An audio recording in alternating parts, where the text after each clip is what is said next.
Os principais nomes do mundo da bola, de Mara Entrevista.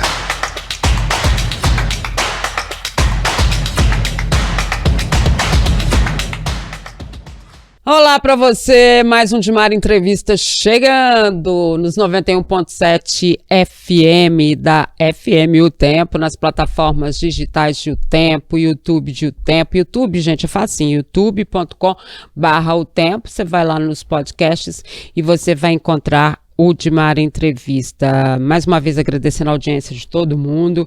A gente está muito feliz com a repercussão do programa, né? E agradecer o pessoal, porque a gente acaba falando para o Brasil todo, né? Falando em termos internacionais também, a galera, né? Os mineiros, os não mineiros que estão fora do país e que acompanham a gente, e tem esse carinho tão grande que a gente tem recebido, agradecer demais. Então, um abração para todo mundo que está por aí.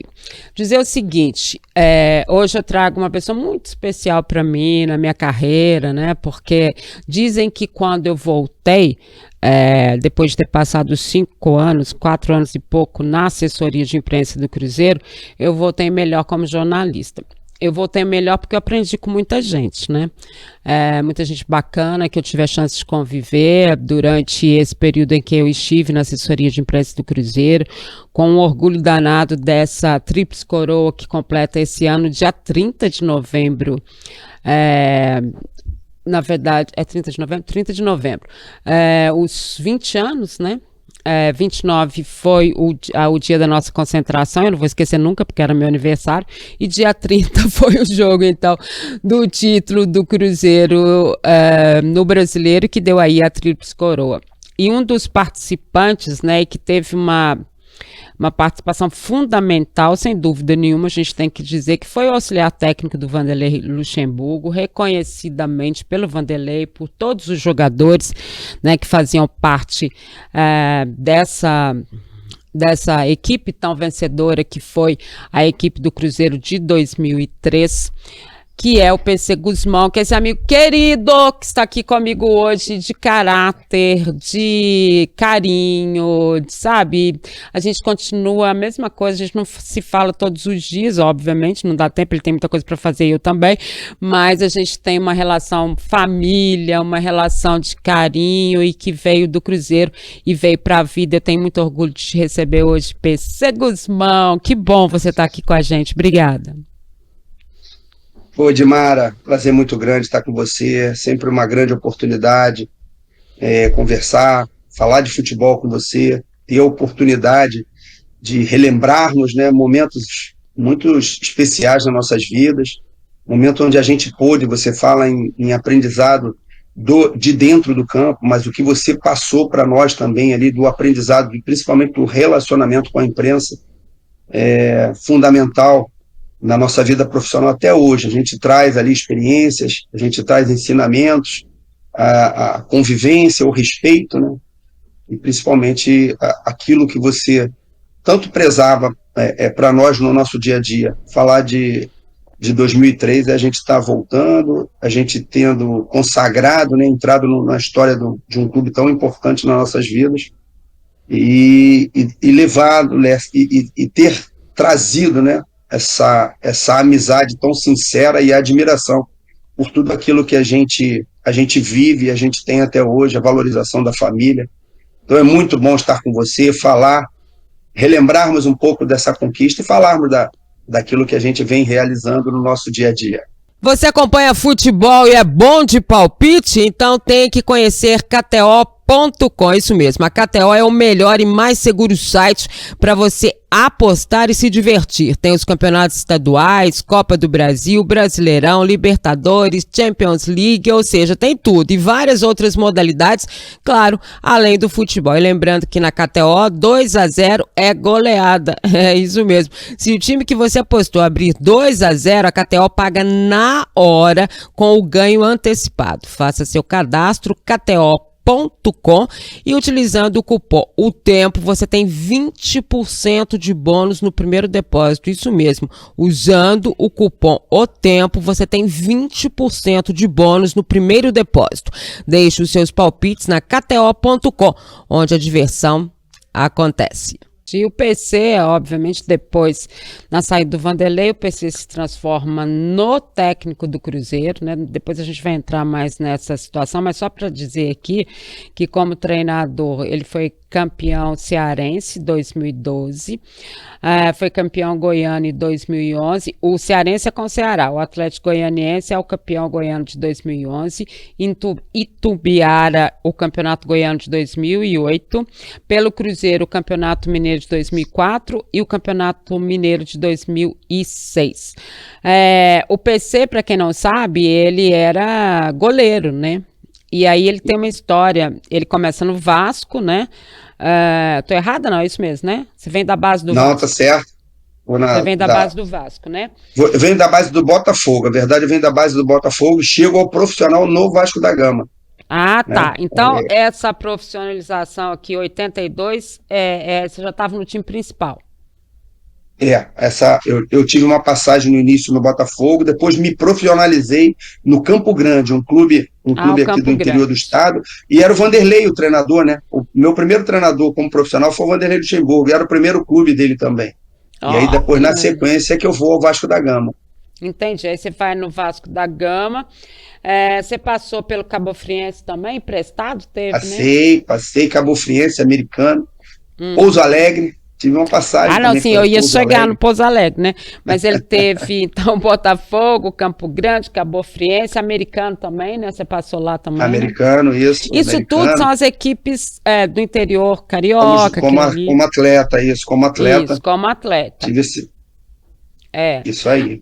Aí ele chega em Minas Gerais, na verdade, com o Pouso Alegre, né? 92, não é isso? Foi, né? Não, 1990.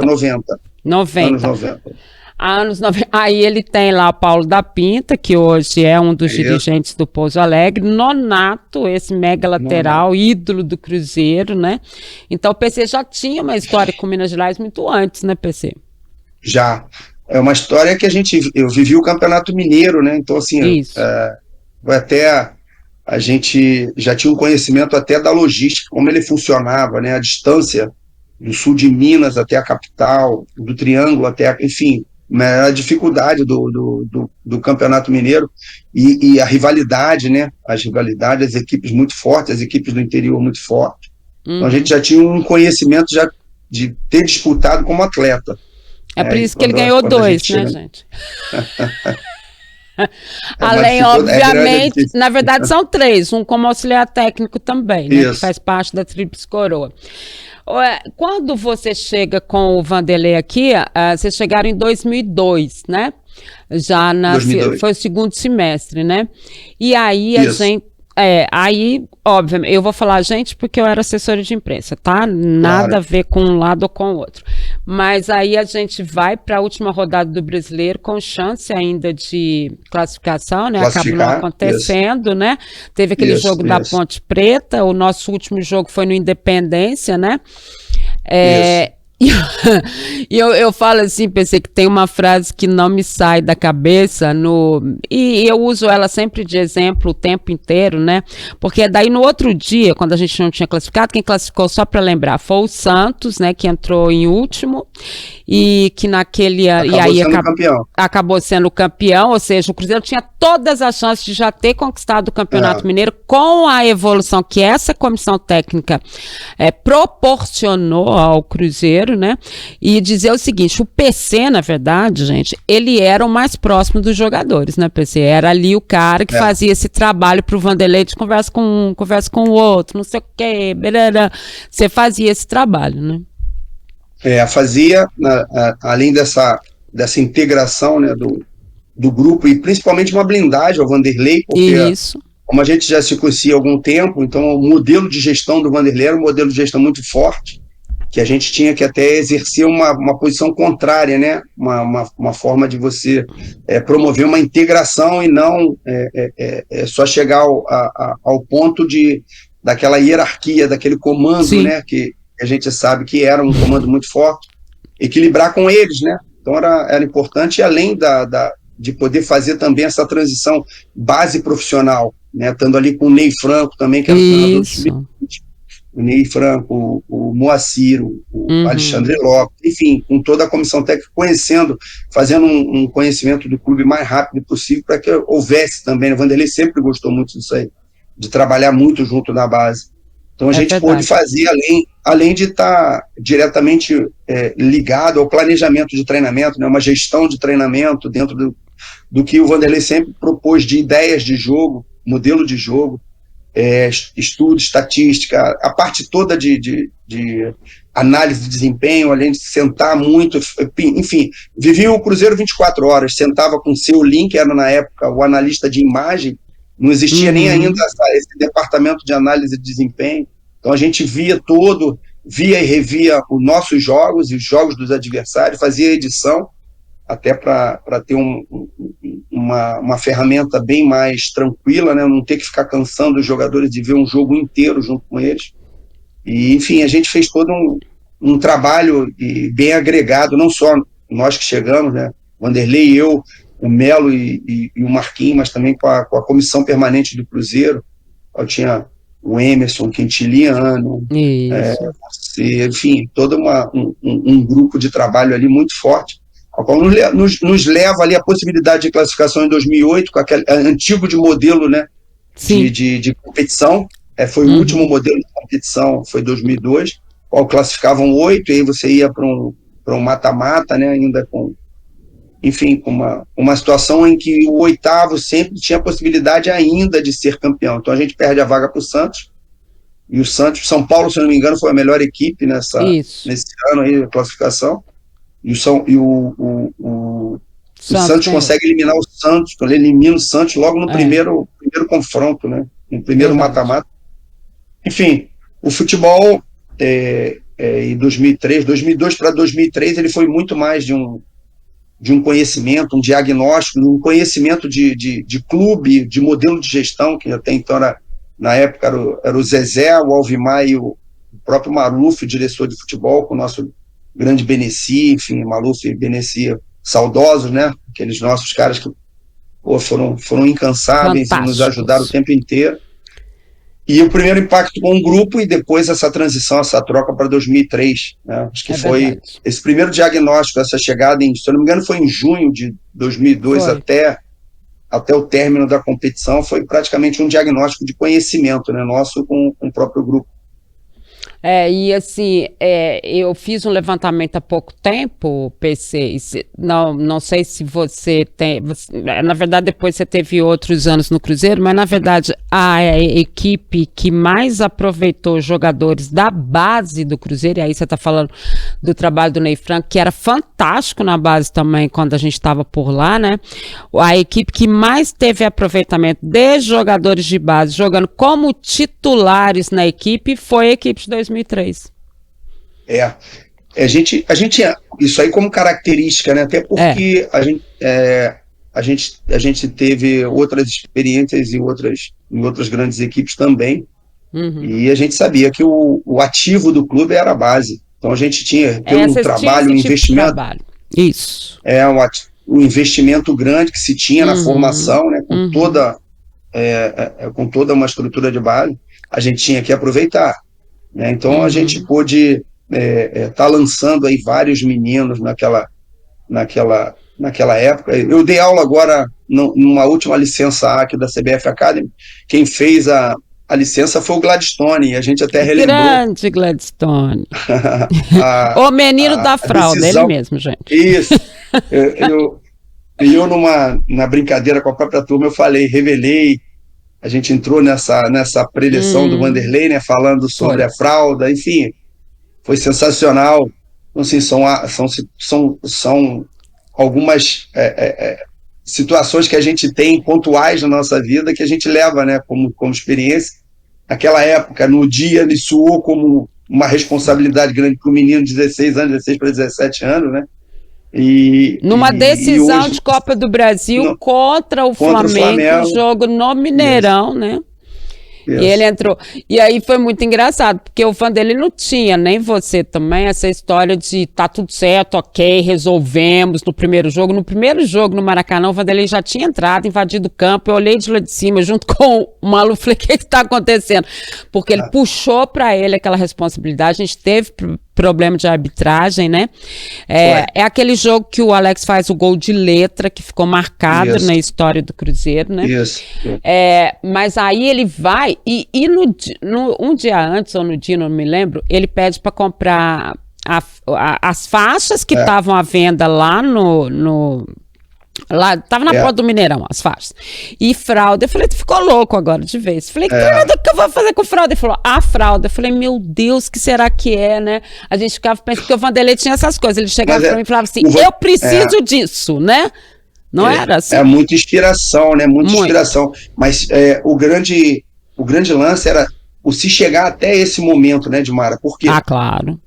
Hoje os bastidores, assim, é importante a gente contar o quanto a gente trabalhou e a gente pouco aparece, né? O trabalho de auxiliares ali, preparadores físicos, claro. Todo mundo, o trabalho por trás era o seguinte: a gente tinha noção exata ali que a gente tinha a nossa zaga titular, ela estava pendurada.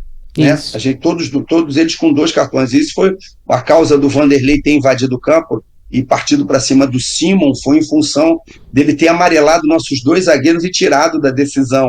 Né? Então, assim, ele invade, vai ali, mas a gente já via fazendo um trabalho de bastidores, e isso é importante até frisar, que é um trabalho já com uma visão futura, era que Luizão havia se machucado e estava em fase de transição, né? Estava a fase de transição. Então, a gente deu uma ênfase grande no Luizão, eu e o Melo principalmente, de poder deixar o Luizão em condições, se caso necessário, uma emergência, o Luizão tivesse apto a esse jogo. Né? Então, a gente tinha uma preocupação muito grande. Então, eu ia no contraturno, o time treinava, o Luizão treinava, fazia todo o tratamento, e no contraturno eu pegava o Luizão e fazia todo um trabalho técnico específico para zagueiro, com movimentação, cabeceio, deslocamento, para justamente isso. E também uma conversa muito direta com o Ney Franco, que aí que é importante você ter esse contato, essa transição, e o conhecimento era que o Ney tinha amplas, eu havia acompanhado os juniores na Taça São Paulo de 2003, eu tinha acompanhado eles, eu fui a praticamente quase todos os jogos, e conheci o Gladstone também, né? Então, assim, eu vinha, e quando acaba o jogo, foi bacana, que a gente chega no vestiário, a gente ficava junto, né, eu e você, em cima, o auxiliar ainda não podia ficar no banco, a gente desce. Aprendi com ele, meu filho, ele gritava assim, tá entrando errado, eu falava, mas tá entrando o quê que tá entrando errado, gente? Ele falava, tá errado, esse zagueiro tá errado, eu falei, meu Deus, o que é isso? E a gente vinha com uma ideia, que a gente fez um grande jogo, né, Dimara? Aquele primeiro jogo no Maracanã, a gente fez um grande jogo, a gente não ganhou, pelas circunstâncias, o Fernando Baiano empata no finalzinho do segundo tempo, e aí a gente vai com um empate, e com uma vantagem de um gol, que antes da Copa do Brasil te dava de um empate 0-0 você ser campeão, né, ter feito o gol na casa do adversário, ainda era nesse modelo. E aí a gente volta, e aí quando a gente entra no vestiário, o Vanderlei, louco da vida, tinha sido expulso, e aí a gente vai parabenizar, ele solta aquelas pérolas dele pra gente. E aí eu falo, calma, rapaz, nós fizemos um grande jogo. Aí ele fala da dificuldade dos 2 zagueiros que ele perdeu. Eu falei, calma que a gente vai dar um jeito. E aí na volta, eu vou me alongar porque na volta, porque é muito importante, as pessoas não conhecem os bastidores, era que na volta, quando a gente chega em BH, a primeira ideia dele era adaptar o Wendel de zagueiro. Adaptar o Wendel, para que o Wendel jogasse ao lado do Luizão. O Luizão ia voltar. Isso. O Luizão já estava certo, a gente ia fazer um treino. O Edu que foi o suspense, tá, gente? Foi o Dracena. Nós tivemos. Isso. Aí eu falei, ô Vanderlei, vamos eu acho que, se eu não me engano, foi o Edu Dracena e o Thiago, os 2 estavam suspensos. Os 2, porque tinha o Edu Dracena, tinha o Thiago, tinha o Luizão, e aí você trouxe o Gladstone, né, tinha o Cris que estava voltando, mas o Cris tinha ido embora para a Alemanha, né? Isso, o Cris não podia ser utilizado. O Clis não tava regularizado para Isso. jogar. E aí eu venho conversando com os jogadores sobre um garoto, tudo aí. Aquele grupo de 2003 era um grupo muito consciente da sua Muito. responsabilidade, né? Ele capitaneado pelo Alex, mas com jogadores como Aristizábal, o David, o Isso. próprio Luizão, o Maldonado. Então, assim, era um grupo muito... Você podia confiar nele, Leandrinho, Maurinho. Sim. Então, assim, eu encostei em cada um deles e a minha ideia, e foi até conversar com ele, assim, se puxa o Wendel, você não ia estar mexendo só em uma posição, você ia estar mexendo em duas posições. Você ia tirar um homem que estava encaixado para fazer uma função que ele ainda não tinha feito, até porque eu tinha perguntado ao Wendel se ele já havia jogado de zagueiro, ele falou que não tinha jogado. Então você ia adaptar. Então eu conversei com ele, se eu não me engano foi até o Maicon, lateral direito, falou para mim, esse professor, conversa com o Luizão, com todo mundo. Cara, todo mundo confia no Glad, cara. Todo mundo confia no Glad. O Glad vai porque ele fazer se o grande conheceu jogo. da base, né? Isso. E eles se protegiam, né? Sim. Encostei no Luizão, conversei, falei, e aí, você voltando também, tá assim, professor, eu prefiro que não faça uma adaptação, prefiro que seja um cara da posição, e é o Glad, cara. A gente vai dar suporte para ele o jogo todo. O Gomes também, goleiro. Sim. A gente está acostumado, ele está acostumado a jogar grandes jogos, é verdade. Base do Cruzeiro sempre jogava, não sei como é que tá, jogava os grandes jogos, viajava, jogava contra o Barcelona, Real Madrid, enfim, fazia campeonatos O intercâmbio internacionais. era muito grande da base, né? Muito forte, muito forte. E aí, na véspera, no treino tático, aí a gente combinou, eu vou para dentro do campo, com o radinho, como eu ficava, a gente inverte. Você vai para cima e assiste lá da sala do de Cruzeiro, imprensa. da sala de imprensa, você assiste qualquer coisa que você queira, você me dá um contato, eu já paro o treino, você corrige. E foi assim. A gente conseguiu fazer um bom treinamento, o Glad foi muito seguro. E aí, ao final do treino, ele já estava seguro na escalação, ele veio para mim e falou, não, vai o menino. E aí veio toda a inspiração do Vanderlei de preleção, né, de motivar, de botar os caras motivados, já entregou a faixa de campeão para todo mundo e deu uma fralda pro Glad.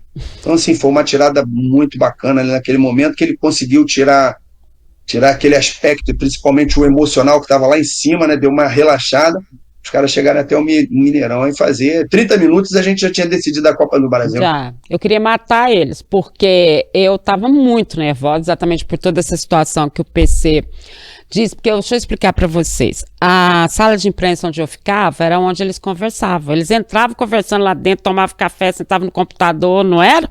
E ficavam falando dos negócios, aquele negócio tudo, eu tava com tudo aquilo na cabeça, falei, minha Nossa Senhora, Aparecida vai ser muito... Vou ser sincero, foi o jogo que eu fiquei mais nervosa, não foi do brasileiro, não foi nada, foi aquele jogo que eu fiquei muito nervosa. E eu me lembro que o Alex entrou e falou, fica fria, minha filha, isso aí a gente vai... no primeiro tempo a gente já sai ganhando. Eu falei, gente, eu vou matar esse menino Alex. E foi o que aconteceu, né, PC? A gente já tava com o Zinho lá, né?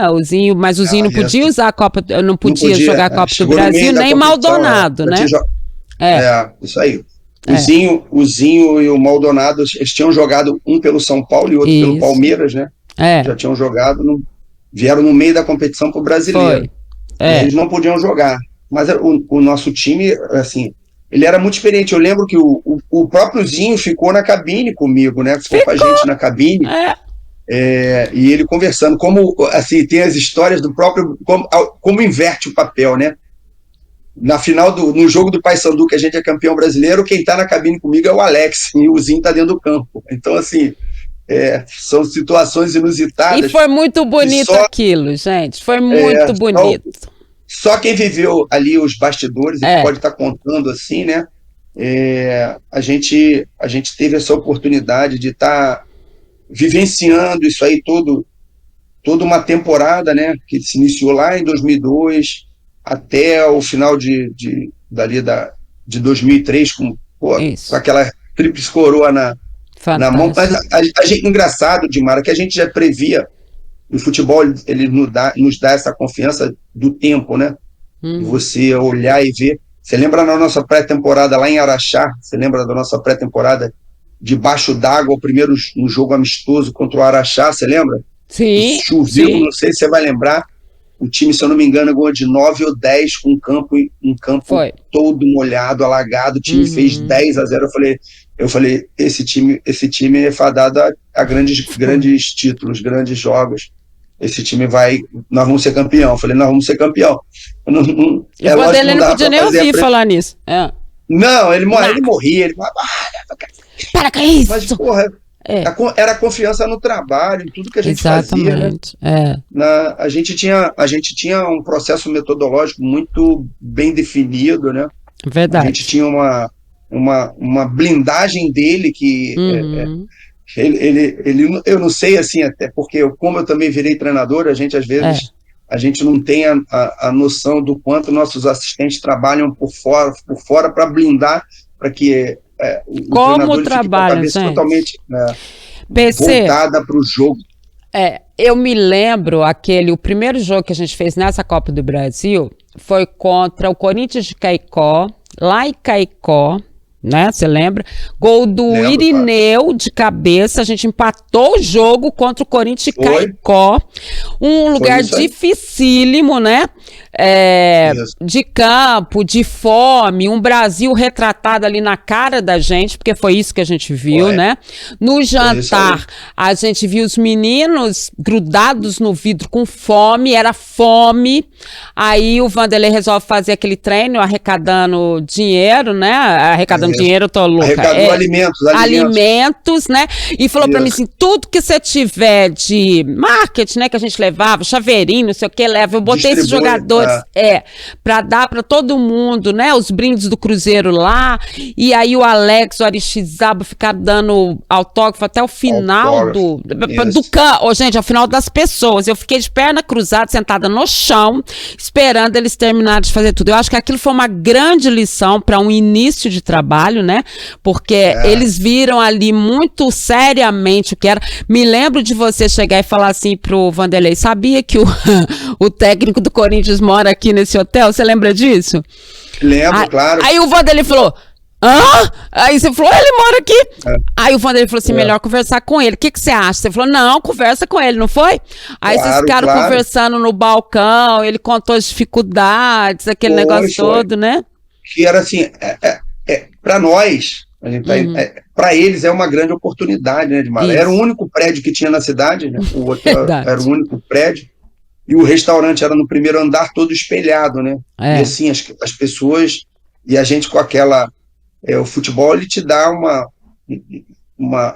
opção de escolha daquilo que você quer comer, e a gente sabe que a realidade, né? A realidade do povo brasileiro, principalmente onde a gente estava, era uma realidade completamente diferente. Era o sertão, então, assim, a gente tinha que fazer daquilo ali uma grande oportunidade, um grande evento, porque ia marcar a vida deles, como marcou na cidade.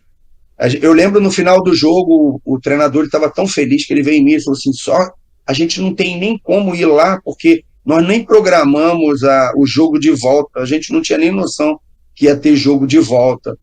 E aí ele falou, eles não tinham nem material. Eu lembro que eu doei o Maluf, eu falei, Maluf, porra, cara, dá essas bolas, as bolas que a gente veio para treinar aqui, que eram bolas especiais da Nike, da Copa do Brasil, cede para esses caras, pra pelo menos eles terem condição. Chegar no Mineirão, eles vão no Mineirão para bater foto, cara. O Maluf, né? Porra, tá doado, PC. E aí a gente doou todas as nossas bolas. Então, assim, aquilo ali também foi... nós tivemos muitas lições de vida, né, Edmara? Muitas. Não foi só, eu acho que aquilo que a gente teve ali foi um de grande aprendizado para todos nós. Eu acho que a gente viveu muitas situações em que a gente pôde ajudar as pessoas, né, ter esse retorno também, não só no retorno de performance, de resultado, mas também de retorno de valores que a gente leva e marca a gente, como te marcou e me marcou também. E acho que eles acham que, né, naquele momento nós fizemos algo por eles. Eu acho que eles fizeram muito mais pela gente, porque uma equipe que começa da forma como a gente começou lá, vendo tudo isso como realidade, e a gente teve a questão do Sandro também, né, que era um jogador que a gente conviveu, que teve nessa questão mesmo da ausência, né, do melhor para se comer que um atleta precisa. Os problemas do Sandro, eles vieram, né, as contusões e tudo mais, vieram de uma subnutrição. Uma subnutrição. Exatamente. No momento da vida em que você tem que ter, para um atleta de alto nível, todo atleta de alto nível, ele requer um lastro físico muito melhor que qualquer um normal, né? Então, assim, a exigência física que ele teve quando ele chega ao profissional do Cruzeiro, ele de característica própria, ele tinha velocidade, mas ele não tinha uma preparação, uma base alimentar, um suporte, para que ele tivesse um lastro para que ele pudesse exercer tudo aquilo que ele tinha de dom. Né? O dom físico, o dom técnico, mas a alimentação para dar uma estrutura, né, uma estruturação nele, ele não teve. E foi ao contrário, que quando ele chega no profissional, a gente tem que fazer todo o processo inverso. Quando a gente faz na base, né, que dá um suporte maior, a gente teve que dar para ele no profissional. Mas então a gente sabia que o Sandro, a gente tinha que exigir ele, que ele é um jogador que ia no seu máximo, mas o lastro dele não permitia com que ele terminasse um jogo inteiro no nível que ele começou. Então a gente tinha que ter a sabedoria até de usá-lo em determinados momentos dos jogos. Foram várias lições que a gente teve, né? A gente está trazendo essa questão do Sandro, mas nós tivemos também a lição do Claudinei, né? Que vem do América, porque o Martinez tinha tido a contusão no jogo que a gente fez em Campinas, né? E aí a gente vai para Goiânia, eu acho, né? O Vila Nova de Goiás, na Copa do Brasil. E aí a gente estava sem a gente já sabia que não podia ser o Martinez, né? E a gente faz esse jogo direto, a gente sai de Campinas direto para... E aí eu vou chegar num ponto que você vai entender. A gente vai direto para Goiânia. Chega em Goiânia, o Vanderlei tá muito preocupado, né, PC? Porque ele tinha pedido o Martinez, daí ele tinha o Maldonado, mas o Maldonado não podia jogar a Copa do Brasil, aí tinha essa série de situações. E eu me lembro da reunião que teve para definir se a gente ia mesmo definir por uma das competições. Você se lembra disso, né? Foi ali que teve a parada e a gente falou assim, tava eu, você, Melo, Maluf, Vanderlei, né, na frente do hotel, né, ali conversando, aí o Vanderlei fala, Maluf, como é que nós vamos fazer, né, porque o brasileiro vocês não têm, né, Copa do Brasil vocês têm, nós vamos fazer opção, vocês vão fazer opção, a gente vai fazer opção pelo brasileiro. E aí a louca aqui, assessora de imprensa, só ninguém, eu não era ninguém. Só assessora de imprensa, eu ficava andando com eles. Eu virei e falei, não! Aí o Vanderlei olhou pra mim, tipo assim, o que você tem com isso? Aí eu falei, não, a gente tem que dar um jeito, vamos indo e tal. Aí o PC entra e fala, não, Melo, não, Vanderlei, não vamos fazer isso. E o Maluf assim, não! E todo mundo gritando, não, foi engraçado. Assim, foi assim. Né? Foi assim, não nada, e vocês começaram a falar, né? O Focar, eu lembro perfeitamente, em frente ao shopping, né? A gente estava num hotel bem próximo ali ao Serra Dourada, e aí a gente está do lado de fora para conversar, e eu lembro que a gente começou e mudou um pouco a logística, porque a gente passou a ficar fora a maior parte do tempo, lembra? Isso. Que a gente joga com o Vila, e aí depois a gente tem um jogo do Goiás pelo Brasileiro, você lembra? A gente fica. Enfim, aí tem... Acho que emendou contra o Vitória, não foi? O segundo confronto da Copa do Brasil, nós pegamos Goiás de novo, lembra? Foi o Goiás, né? Se eu não me engano, foi o Goiás. Só sei que nós ficamos em Goiânia ali uns 10 dias. Uns 10 dias a gente ficou seguido em Goiânia para poder... Nós enfrentamos o Vila e enfrentamos Goiás. Ou enfrentamos o Vila 2 vezes, assim foi. O Vila era a Copa do Brasil, acho que o Goiás era brasileiro. Eu não lembro, era o brasileiro, não era o brasileiro. Era brasileiro. Assim, eu sei que a gente praticamente ficou depois, porque depois também a gente teve um jogo dificílimo, um confronto que acho que foi contra o Vasco, não foi? Copa do Brasil? Foi contra o Vasco que a gente pega. Vasco e São Januário. Eliminamos o Vasco. Eliminamos o Vasco e São Januário. Jogo difícil demais, muito difícil. Muito difícil. E foi isso mesmo, a gente vai priorizar alguma competição, não. Vamos com o que a gente tem de melhor nos jogos e vamos saber trabalhar com o nosso departamento de fisiologia, que era o Emerson, né? O Emerson A gente tinha um suporte muito grande ali de poder estar Charlie, equilibrado. que fazia um trabalho de recuperação Charlie, fantástico desses Charlie era jogadores, né? a parte de recuperação. Isso. E o Emerson era que a gente tinha. O Cruzeiro sempre teve um departamento científico à frente de todos os outros.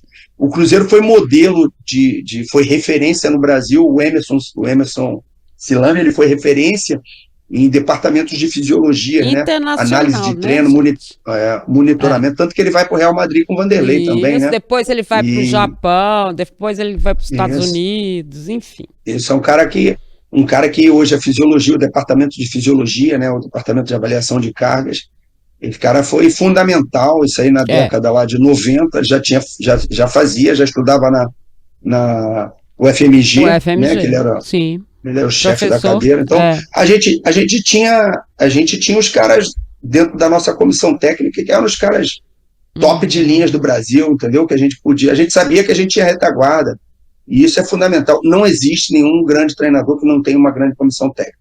Isso esquece. O cara é muito bom. Não é sozinho. Não. É equipe, é trabalho em equipe o tempo inteiro. E é isso que a gente está tentando colocar nesse momento para que as pessoas entendam, né? O trabalho do PC, o trabalho do Melo na preparação física, o trabalho que a gente tinha na fisioterapia, que a gente tinha na fisiologia, quando nem se falava direito em fisiologia, tá? A gente tem que contar isso para vocês. Isso. Departamento de análise e desempenho, Dimara. Não tinha, gente. Se a gente pensar, eu ficava com o seu Lim, filmava os jogos nossos. E tinha aquela fita, como é que era? Era uma fita de... É a VHS. VHS, era essa fita antiga. Trazia, e aí eu via com ele o nosso jogo e via o jogo do adversário. Isso. Fazia uma análise para construir um morfociclo, né? Uma ideia de treinamento para a gente que envolvesse o nosso último jogo e o próximo jogo. Correção das nossas ideias e a avaliação das ideias do adversário. Então era muito o departamento de análise. Eu lembro que a gente começou a filmar os treinamentos, a gente botou uma cabinezinha lá em cima, lembra disso? Foi. Na toca, no campo 1, a gente subiu no morro, botou lá em cima e ele filmava o treinamento, eu passava a analisar o treino. O Vanderlei usava muito tática 3D, a gente começava a encaixar a nossa ideia de treino com a imagem dos jogadores, com a movimentação, né, uma movimentação mais virtual, que era de uma ferramenta que a gente já usava desde o Palmeiras. Então foi muito trabalho, muito estudo, muito dia a dia intenso para se chegar àquelas conquistas, né? É verdade. E eu me lembro também, o PC viajava muito com o seu Lim também para ver o adversário, né? A importância do estudo. Por isso a importância do auxiliar, como o PC era. Não é que o PC não ficava na toca, que nem plantado lá e o tempo. Fazia também, mas ele ia ver a base, ele ia ver o adversário, ele tinha essa programação, né, para trazer, e todo mundo tinha para trazer como tem que ser, né, para o treinador, tudo certinho, olha isso aqui, vai para lá, vem para cá, né? Eu tinha que deixar a cabeça do Vanderlei voltada para o jogo. Isso. A minha preocupação maior como assistente dele era fazer uma blindagem nele para que aquele diferencial dele, né, que era o cara do jogo, é o cara da inspiração, é o cara que enxergava taticamente. Foi o melhor treinador que eu trabalhei disparado na minha vida profissional, foi o cara competente. Eu tinha que fazer uma blindagem para que ele estivesse tranquilo naquilo que ele assim, sabia que ele sempre fazia diferença, Eu tenho que dizer aqui, Filipão, eu te adoro, né?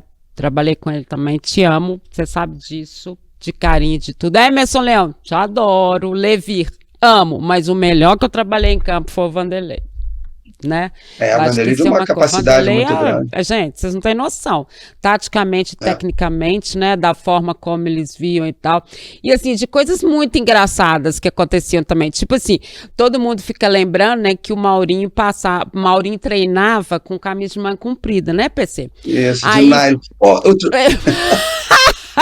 Também tá ouvindo a gente, sabe disso, sabe do carinho que a gente tem, mas essas coisas são para ser contadas. Hoje ele ri disso. Mas Maurinho, gente, é um calor do caramba, e Maurinho de roupa de frio lá. E eu falava assim, treinador, por que ele tá assim? Aí ele falava, ele vai correr bastante hoje, ele precisa, assim, soltar muita coisa, sabe? Suor, desidratar, ele precisa se desidratar. Eu falava, meu meu Deus, que coisa estranha. Aí o Melo chegava perto de mim, né? O Melo chegava e falava assim, sabe por que que ele tem uma coisa? Maurinho, super lateral, né? Arrebentou. Tinha arrebentado no Santos, no campeonato anterior, né? E aí vocês trazem ele pra coisa. Aí o Melo falava assim pra mim, sabe por que que ele dá essa força toda pro Maurinho e tal? Eu falei, por quê? Ele falou assim, porque ele já foi igual a ele. É isso, e a gente sabia até o momento de fazer a festa com eles, né? Claro, O momento de liberar para ele aquilo tudo que todo mundo gosta, o churrasco, o pagode, a cerveja. Sim. Mas e eles foram o muito grande lance é que conscientes nisso, né? muito, e a gente estava sempre junto com família, né? Acho que Sim. o grande aspecto é o que ele levava, o Vanderlei sempre levou o aspecto de fazer uma família dentro do campo, mas fora do campo a gente também participava muito o tempo inteiro junto, né? Então, assim, tinha os nossos momentos ali, o tempo inteiro a gente estava sempre junto, e era todo mundo, o trabalho era em conjunto, era todo mundo dentro da sua área, gente, fazendo o seu todo melhor. mundo, porque eu conto, né, PC, que as pessoas não têm essa noção, mas eu ouvi isso dos treinadores que eu tive mais tempo, assim, ou que a gente trabalhou mais nesse sentido, e que tinha essa característica do top, né, que é Vanderlei, Filipão e tudo mais, eles tinham uma preocupação muito grande com o que estava no entorno, né? O moço da grama, né? O cara que fazia aquilo, porque eles sempre diziam o seguinte, nessa torcida de Mara, eles são os que a gente mais precisa que estejam bem. Porque quando eles estão aqui dentro, eles estão olhando pra gente. Então não dá pra você ver um cara desse ter problema, né, de financeiro, ter um problema com... Nada disso, porque eles são a nossa torcida. A gente é uma equipe muito maior do que isso. Né, PC? Tinha essa conotação, né? Perfeito, porque assim, só quem sabe do que esses meninos vivem, né? Sim. Da pressão emocional hoje muito maior com as redes sociais, né? A pressão emocional que eles vivem e às vezes até muito novos, né? Como foi que a gente citou do Gladstone, eles precisam também ter os seus momentos, entendeu? Eu costumo dizer para os meus alunos aqui na CBF Academy, né, que a excelência, Edmar, ela precede renúncia, sabe? A excelência precede renúncia. Você vai dizer, quando você quer chegar no mais alto nível dentro da sua área profissional, você vai dizer muito mais não do que sim. E principalmente naquilo que a gente tem na nossa faixa etária de oportunidades de saída, sabe?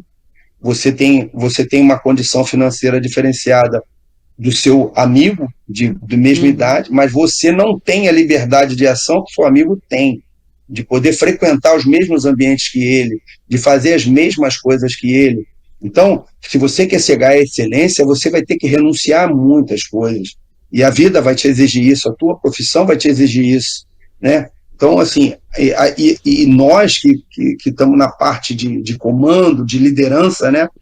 A gente tem que saber adequar perfeitamente esses momentos e dar essa liberdade para que eles também possam usufruir do seu momento etário, do momento da sua faixa etária, aquilo que eles mais gostam.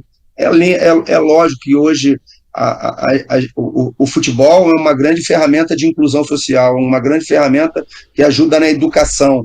Então, nós que somos educadores, a gente tem que promover isso com eles o tempo inteiro. E ter a confiança deles para que até nesses momentos eles possam ser fiéis a nós. É verdade. A gente falou muito de Copa do Brasil, aí o pessoal vai falar assim, nossa, então o brasileiro foi tranquilo. Foi nada.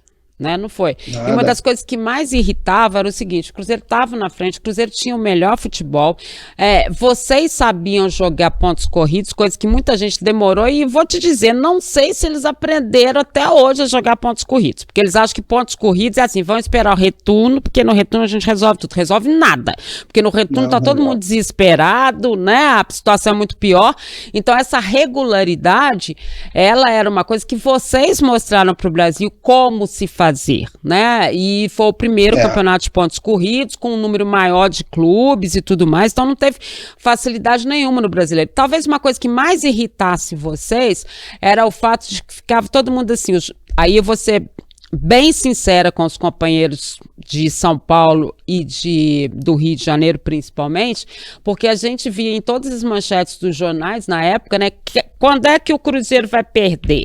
Que dia que o Cruzeiro vai entregar esse título brasileiro? Isso era uma coisa que irritava vocês profundamente, né? Essa era uma pergunta que a gente sempre se questionava e a gente abordava com os nossos grupos, assim, qual é o ponto, quais são os 3 pontos que valem mais? O do primeiro jogo ou do último jogo? Mesma coisa. Quais são os primeiros? São todos iguais. É. Então, não existe essa de... Então, assim, eu lembro que o Vanderlei ficava muito irritado e a gente ficava... Mas fazia parte desse relacionamento, era que a imprensa, assim, você acha que o teu time vai estar 100% em qual rodada? Pô, meu camarada, eu estou em pontos corridos. Meu time, eu não tenho esse privilégio de poder ficar esperando o número de rodadas, porque você perde por 3 pontos, você perde por número de vitórias, porque tudo é critério de desempate. O primeiro critério de desempate é o número de vitórias. Então, eu preciso ganhar mais.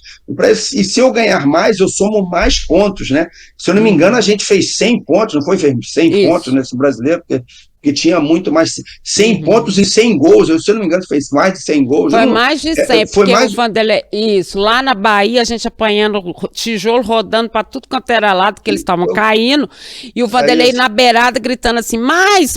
Eu falei, gente, a gente vai morrer aqui. Não foi 6 na Bahia, no último jogo? Foi, é. Aí eu falei, a gente vai morrer aqui. Então, assim, era sempre uma abordagem, e a gente sempre trabalhava muito em cima de que cada jogo no ponto corrido é uma decisão. Então, você não pode estar desfocado, sabe por quê? Se a gente arranca na frente, e é natural isso, qualquer competição, é que uma competição longa, na época era muito mais do que 38 rodadas, você vai oscilar dentro da competição, nós vamos oscilar, porque ninguém vai se manter em alto nível o tempo inteiro. A gente não pode oscilar no nosso posicionamento, a gente vai oscilar em performance.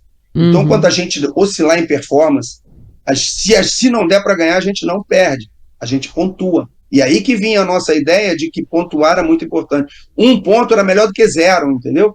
Então, assim, a gente trabalhava muito disso aí, quando a gente fazia as abordagens e análise das características da competição. E eu lembro que eu estudava as competições, todos os times, a avaliação dos investimentos dos times, o que eles tinham de posicionamento, quem eram seus treinadores, quantas competições daquele modelo já tinham participado e já tinham ganho. Então eu fazia toda uma análise estatística para passar tudo aquilo ali nas nossas abordagens principais.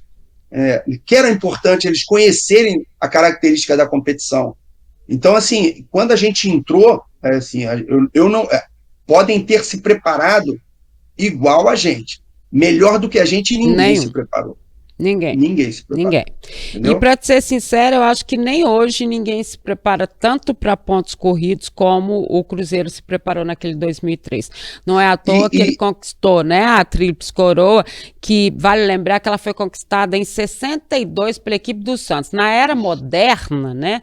Na era moderna, Tríplice Coroa mesmo, que é isso que a gente chama de estadual, de Copa do Brasil e Campeonato Brasileiro, que são as equipes, são as competições brasileiras, só tem o Cruzeiro. É isso mesmo. E você lembra que teve num determinado momento da competição que a gente foi fazer uma intertemporada, a gente foi para Foz do Iguaçu. Isso. Né? A gente aquele avião maravilhoso, a gente quase morreu, mas foi nossa, que quase cai nas cataratas ali, quando ele vai mandar fazer um voo panorâmico em cima das cataratas. Foi brabo. Aí a gente vai para lá, e a nossa volta era justamente voltando num ambiente que a gente sabia que era o mesmo estado, né? Que a gente voltou contra o Atlético Paranaense. E aí a gente vai na Baixada, o Atlético era uma equipe que a gente sabia que era de uma das equipes dentro da competição que iam brigar com a gente. O Atlético tinha sido campeão brasileiro, lembra? O Atlético tinha sido campeão brasileiro. Trabalho belíssimo também. 2001, o Atlético foi campeão com o Geninho. E a gente sabia que ia dar pra gente uma noção exata dessa, se eu não me engano, era do segundo turno. E aí a gente vai e faz uma intertemporada, libera eles até para passearem lá. A gente fazia compra no Paraguai, gente. Vocês não têm noção. Ia fazer compras, ia jantar, enfim. A gente teve todo o nosso momento de intertemporada, voltamos, fizemos uma vitória, voltamos. E aí teve jogo do Santos, não foi? Também na sequência, eu acho. Se não me engano, foi na Vila Belmiro depois, né?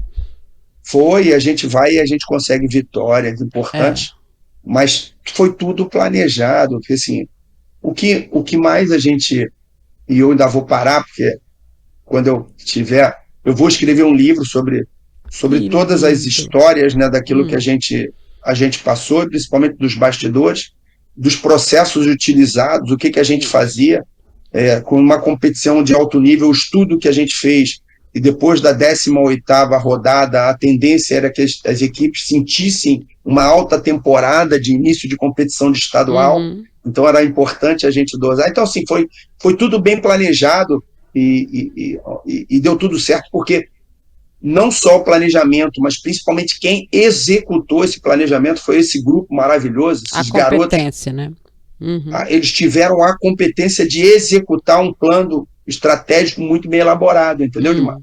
Então, assim, a estratégia, o planejamento, todo o conhecimento da competição, o grupo montado para representar a gente dentro do campo, tudo funcionou, né? Tudo funcionou. Então, assim, a gente não...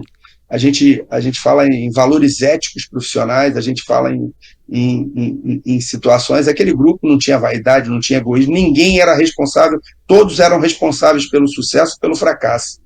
Por isso que ele chegou onde ele chegou e marcou a época. Também acho. Olha só, quando a gente fala desse Cruzeiro de 2003 e conversa com os jogadores, enfim, né, as pessoas que fizeram parte, eu, graças a Deus, tenho contato com quase todos eles. Aliás, o último que está jogando agora foi o Felipe Melo, né? Campeão da Libertadores, o nosso último remanescente daquele grupo, né? Isso aí. Que foi o Felipe, o Vanderlei trouxe o Felipe porque ele achava que o Recife era baixo, mas aí o Recife acabou, ninguém tirava o Recife de lá, né? Dentro do trabalho bacana que o Recife fazia, grande cara, grande menino, espetáculo, né? Até hoje. Tava jogando também, mas agora só tem o Felipe Melo. E aí, esse grupo foi para a Europa toda, né? Vamos lá, a gente trouxe na época alguns jogadores mais caros, né? O principal deles, o Alex, porque para dar esse equilíbrio, né? Mas como vocês fizeram o Cruzeiro ganhar dinheiro nessa época com a venda de todos eles praticamente, quase todos eles para a Europa, né? Eu acho que todos para a Europa. E o que deixaram de legado para o Cruzeiro, que era necessário, né? Um time vive disso, né? Que é o que eles trazem hoje para a SAF, mas vocês fizeram isso lá atrás quando nem imaginavam em SAF, né? Isso, é isso. No início, quando termina a temporada 2002, o Vanderlei tem uma reunião com o Zezé e com o Alvimar e com o Maluf, né? E ali naquela reunião, se eu não me engano, o Zezé sugere ao Vanderlei que diminuísse o salário para iniciar, porque, enfim, o Vanderlei, não, cara, vocês não têm noção, hoje com um clube totalmente mapeado, aquilo que a gente vai ter a oportunidade de fazer, o quanto o Cruzeiro tem de projeção financeira para o mercado, entendeu? A gente tinha muito isso aí, porque o Dimar, o Vanderlei sempre, ele me estimulou muito ao estudo, sabe? E isso eu preservo até hoje, era o estudo da minha função, o estudo do que a gente vivia. Sim. Então eu fazia a projeção de valorização de mercado, aquilo que o mercado estava pedindo, a forma que estava pedindo, qual era o ano de nascimento, e a gente sempre fez isso. Então, nessa reunião, ela foi fundamental, porque o Vanderlei falou, olha, a gente já tem um estudo e um diagnóstico muito claro do clube. Sem chance de diminuição de salário nosso, sem chance. Se vocês acharem que vão diminuir, aí a gente não vai permanecer, a gente vai ficar no mercado esperando. E aí o Maluf foi fundamental na tomada de decisão, não, vamos continuar o trabalho que ele está sendo muito bem realizado. O Maluf, com a sua capacidade de visão, uma capacidade administrativa muito grande, e uma visão empresarial que ele já tinha, né? Ele já projetou tudo isso aí. E foi o que aconteceu, acho que a valorização em performance, em títulos, ela valorizou e chamou muito o holofote para dentro do clube. Então, assim, valorizou também a prata da casa e valorizou o trabalho de base do Cruzeiro. Tanto que você tem projeções de treinadores, como foi o próprio Ney Franco, depois veio o Emerson Ávila, foram profissionais da base do Cruzeiro que depois tiveram projeções profissionais muito, grandiosas, ganharam muitos, entendeu? Então a valorização foi geral e a gente tinha amplas convicções de que a gente estava no caminho certo, né? E foi bem a base disso aí. A gente tinha, quando eles chamaram a gente, eu já tinha toda uma projeção feita. Entendi. E todo um estudo, um estudo elaborado sobre a nossa temporada, o nosso planejamento macro, sabe, Dimar? O planejamento macro, um plurianual, aquilo que você vai fazer durante o ano, ele já estava totalmente estudado para que a gente pudesse realmente colocar em ação o nosso planejamento. E foi, como eu já falei, foi tudo estudado, bem executado. Você falou do Felipe Melo, a gente traz o Felipe Melo na época do Flamengo, que era uma projeção também para o Felipe. O Felipe chega com um pensamento de Flamengo diferente daquilo que o grupo estava pensando. O Alex é fundamental, quando ele chega e integra o Felipe, ele traz o Felipe para dentro do grupo e fala que ali não funcionava da forma que ele imaginava, entendeu? Então, assim, o Alex era aquele nosso representante fora do campo. A capacidade intelectual do Alex, ela sobressaía, não era só no campo, ele era fora, ele é fora do campo, porque eu garanto para vocês hoje, garanto como foi meu jogador, foi meu capitão, trabalhou comigo na seleção, foi meu aluno na CBF Academy. Verdade. Eu digo para você hoje, o Alex vai ser um dos grandes treinadores do futebol brasileiro, é só questão de tempo. É só questão de tempo, pelo que ele tem, pelo que ele carrega com ele, entendeu? Então, assim, a gente tinha esse nosso treinador dentro do campo, que era o Alex. É verdade. PC, quando a gente está caminhando para o final do programa, eu queria ficar falando aqui até amanhã, né? Porque a gente ainda vai fazer outro programa para frente para você falar da CBF Academy. Mas eu queria te dizer o seguinte, são 20 anos da Tríplice Coroa no dia 30 de novembro. Você levou isso tudo para o decorrer desses anos que vieram e você levou isso para a CBF Academy? Tudo isso que você me contou aqui, desse trabalho fantástico e tudo, você levou tudo isso? Eu falei para você assim, a gente tem defeitos no Brasil. Ah, claro. O principal defeito nosso é a gente não escrever aquilo que a gente passa. Então, assim, a gente não ter referências bibliográficas daquilo que a gente vivenciou, sabe, Dimar? A gente é diferente do europeu. O europeu, tudo que ele vivencia, ele escreve. Então, ele deixa aquilo ali como um ensinamento, né? E quando a gente traz para a CBF Academy sobre a minha aula... Eu dei aula de prática e análise, e hoje eu dou aula de estratégias e planejamento, né, táticos técnicos, sobre uma gestão de ideias que você leva para o campo. Porque quando você fala em tática para mim é gestão de espaço. Como você vai gerir aquele espaço que o futebol te permite. Esquece números, não vou falar de números de sistemas, vou falar de ideias de jogo. Isso. Quais são as ideias que cada treinador tem para determinada fase do jogo. As fases ofensivas e defensivas, e dentro do campo, as faixas de criação, construção e conclusão. O que eles pensam do jogo? Vou dar um exemplo para você agora da final da Libertadores. O que eu analisei como uma pessoa do futebol e um analista de futebol. O Fernando Diniz tirou o jogo do meio de campo e ele fez uma linha cheia, onde eu esperei um comentário até melhor de alguns profissionais de imprensa que pudessem entender e fazer uma análise melhor, mas confesso que não pude ouvir todos, mas aqueles que eu ouvi não conseguiram enxergar a ideia principal do que o Fernando queria, né? Então, assim, as pessoas só conseguem definir sistemas e números. Linha de... Né? Subiu as linhas, desceu as linhas, eu falo, gente... Quem se é posição ou não, se está fazendo... Se zagueiro tem que jogar como zagueiro, lateral tem que jogar como lateral. É função, enfim, gente. É função. Não, eu vejo o futebol como construção de ideias. Quais são as ideias que você tem para determinadas fases do jogo? E você levar aquilo ali, o jogador executar muito bem. Pô, o cara tem uma ideia tal para o jogo, vamos ver se os caras vão conseguir. E os caras conseguirem fazer. Então, assim, quando saiu o gol do Fluminense, eu já tinha falado para minha esposa, minha filha, a gente estava assistindo o jogo junto. A Ana é tricolor, minha esposa. Minha filha estava torcendo. E eu falei, Fernando está induzindo o jogo para o lado do campo, ele quer... Ele empurrou, né, para o lado, né? Ele criou uma zona de finalização, e ele falou, quando vocês chegarem em determinado espaço, a bola tem que chegar aqui. E quem vai ocupar aqui? Porque se o Cano não faz o gol, e se a bola passa, o Marcelo estava chegando numa zona de finalização. É só questão de você enxergar. Não é a precisão, foi preciso, achou, não cruzou no canto, ele cruzou num espaço pré-determinado para que ali tivesse um jogador do Fluminense com condições de finalização. É o futebol. Quando você fala em trazer um futebol daquilo que a gente vivenciou lá em 2003, são 20 anos até agora, é que hoje, a construção e a organização das nossas ideias, você tem que seguir princípios, que são os princípios metodológicos, o que você tem que respeitar desses princípios, não fugindo dos aspectos do jogo. Claro. É simples.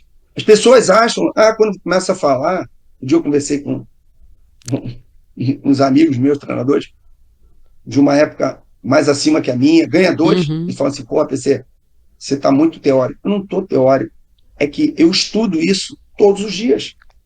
Eu tenho formação brasileira e europeia. Eu trabalhei na Europa. O último treinador brasileiro que tomou porrada na Europa fui eu, em Portugal.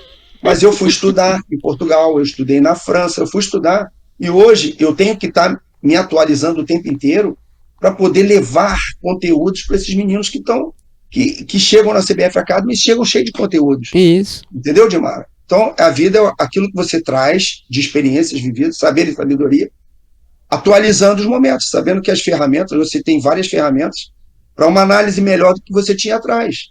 Entendeu? É muito em cima disso aí que a gente faz esse trabalho na CBF. Eu vou até visitar ele lá na CBF, quero ver isso tudo de perto. Estou te esperando. Estou te esperando aqui.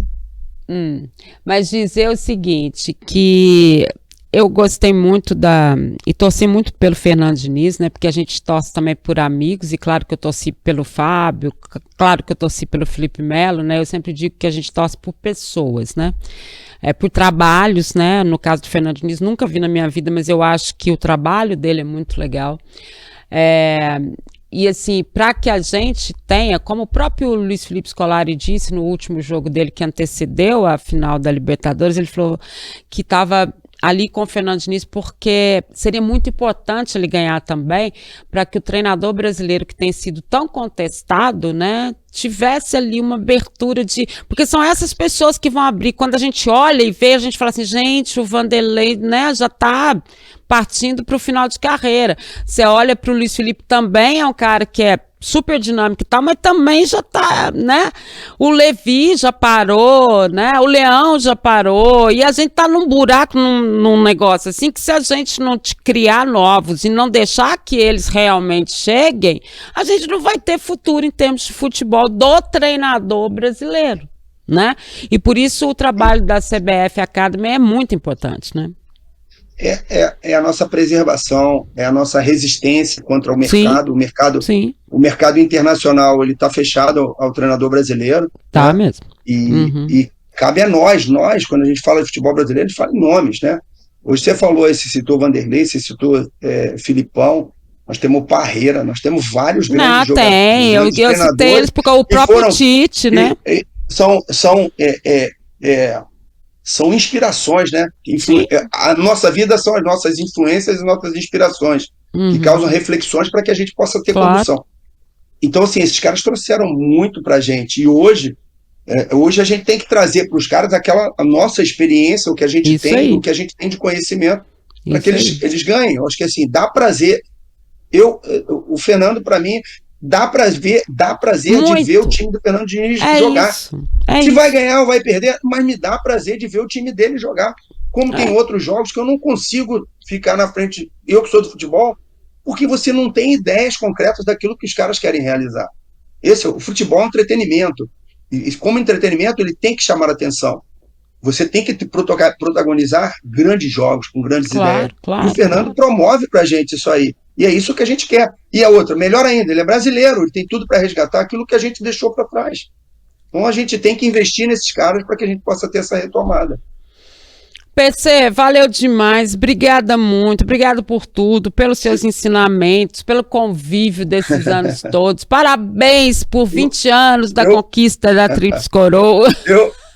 Eu que agradeço, Dimara, a oportunidade de poder estar aqui falando sobre isso aí, né? Acho que muitas vezes a gente não tem essa oportunidade que você está dando de falar, principalmente de bastidores. Tenho certeza que muita gente não sabe a história, quem não viveu não sabe, e realmente, assim, O Cruzeiro, eu já participei uma vez de uma festa do Cruzeiro, que eles fizeram aí Da de ídolos Tríplice. eternos e Sim. Tríplice Coroa. Eles fizeram uma festa muito bonita. Uhum. E eu espero que eles possam marcar mesmo e convidar todos aqueles que participaram, dentro e fora do campo. Porque eu fico muito triste, e fiquei muito triste agora do Corinthians fazer uma festa também de comemoração do primeiro título mundial de 2000, e eu participei e eu não fui Sim. convidado. Tá Então brincando? isso machuca bastante, não fui convidado, e eu vi muita gente que nem participou dali participando da festa. Aquilo ali, o Oswaldo de Oliveira, que era o treinador, ele me ligou na Oswaldo, véspera do sim. jogo, falou para a gente combinar a ida junto. Eu falei, pô, Oswaldo, eu não fui convidado. Ele falou, você não foi convidado? Eu falei, não, eu não fui convidado. Então, assim, que os departamentos de marketing dos clubes, que vão comemorar grandes conquistas, né, marcando época, que eles possam pensar em todos, né, todos que participaram ali, que tiveram visibilidade ou que trabalharam atrás das câmeras, mas que trabalharam muito para marcar uma história em um grande clube do futebol brasileiro, como é o Cruzeiro. E a gente tem o privilégio de poder carregar isso aí, né? Porque a gente não vai levar nada. Mas daqui a pouco o meu neto está aqui, está vendo a história que foi conquistada, onde o avô dele participou, a forma que participou, o que ele construiu. Isso é bacana, a gente poder, depois de uma certa um certo tempo de profissionalismo, a gente querer também poder participar desses momentos, entendeu? Tá vendo, gente? Quando eu falo que esse programa aqui foi feito pra gente não esquecer o passado, né? Enaltecer o presente, obviamente, porque senão a gente vai ficar sem futuro. Quem não respeita o passado não tem futuro. Pensa direitinho. Perfeito. Valeu, amor. Obrigada demais, amor. A Ana deixa eu chamar ele de amor, tá? Porque é um amor de carinho. A Ana deixa, tá? Beijo na Ana, beijo nas meninas, beijo no seu neto, beijo, sabe, pra todo mundo que te acompanha, a sua família toda. Eu tenho muito carinho por todos vocês. E assim, foi sempre um privilégio ter você como amigo. Obrigada demais. Beijão no seu coração, na sua família inteira. Você sabe do carinho que eu tenho por você. Você fora da câmera, como pessoa fantástica, pronta para todos os momentos, e eu só tenho que te agradecer, e foi um privilégio poder passar esse pouco tempo aqui com você para contar tanta coisa que foi importante nas nossas vidas, e não tenho dúvida que será importante na vida de outros que virão. Valeu, fica aí que eu tenho que me despedir deles. Olha só, gente, obrigada demais por hoje. E a gente promete, claro, voltar na próxima semana com mais um Dimara Entrevista. Tchau, valeu.